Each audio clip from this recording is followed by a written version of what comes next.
tots els aspectes de la nostra vida, des de la casa on vivim fins als carrers per on caminem, els llocs on treballem, els centres on estudiem, la televisió que veiem, la música que escoltem, el metge que consultem, les festes on anem. Són agredides per un sistema judicial que és còmplice i perpetua les violències que patim, que no treballa per la reparació dels danys i que no ens protegeix. Els mitjans de comunicació i la publicitat estan infestats de missatges i imatges que es degraden com a persones i es releguen a la condició d'objecte sexual. A la feina es paguen menys per la mateixa tasca que un home. Se'ns fiquen sostres de vidre que no ens deixen avançar més, així com se'ns qüestiona quan ho aconseguim.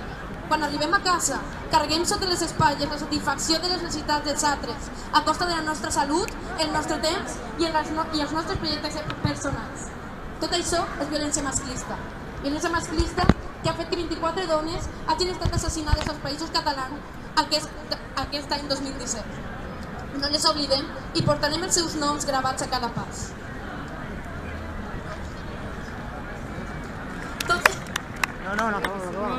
Totes aquestes formes de violència són l'expressió d'un sistema d'opressió que anomenem capitalista patriarcal i tenen una funció clara: mantenir les dones en una situació de subjugació i dominació respecte als homes.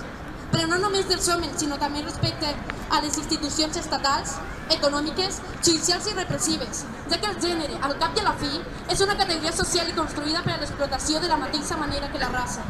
No és possible acabar amb la violència sense acabar amb la desigualtat entre homes i dones. No és possible acabar amb la desigualtat si no reivindiquem i dignifiquem el treball reproductiu.